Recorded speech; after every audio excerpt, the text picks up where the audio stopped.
د خولې نه لاړې بهېدل د شپې په دوران کې خطرناک دي او که نه دي، که هغه د ماشومانو وي یا د غټو انسانانو وي، نو دې ته موږ په میډیکل کې سایلوریا وایو یا نایټ رولینګ ورته هم ویلی شي. نو د کومو وجو نه چې دا ځي هغه وجې زه تاسو ته اول بیانوم. د ټولو نه اول غټه وجه دا ده چې کله انسان په ډېر ګهره خوب کې ورشي نو دا لاړې د انسان د خولې نه ځي. او دویمه وجه دا ده چې د انسان کمې په دا خوله کې پټې دي نو هغه سپریس وي، یعنې مطلب دا قوت د خوب په دوران کې نه وي چې دا لاړې دننه بوځي، نو د هغه د وجې نه هم بهر ځي.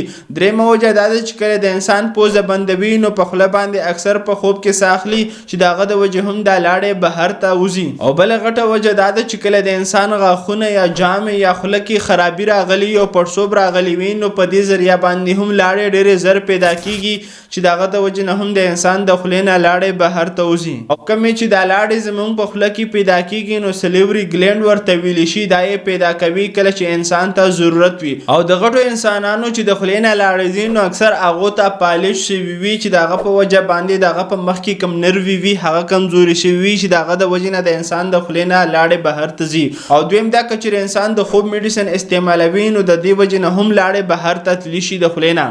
او دریم دا که چېرې انسان ذهني میډیسن استعمالوي کم ته چې انټي سایکوټریک میډیسن ویلی شي نو د هغه د وجې نه هم د انسان د خولې نه لاړې بهر ته ځي. او څلورم دا که چېرې انسان د مرګي خلاف میډیسن استعمالوي کم ته چې انټي اپیلیپټیک ډرګ ویلی شي نو د هغه د وجې نه هم د انسان د خولې نه لاړې بهر ته ځي.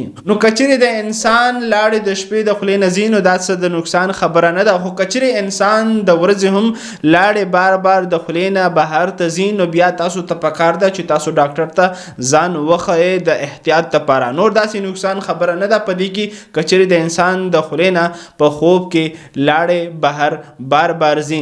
نو دغه شان میډیکل انفارمیشن دپاره زموږ سره اوسئ. که چېرې دا ویډیو انفارمیټیو وي د خپل فرند سره شیر کولی شي او دغه شان معلوماتو دپاره زموږ پاڼه ښکلولی شي. شکریه. الله حافظ.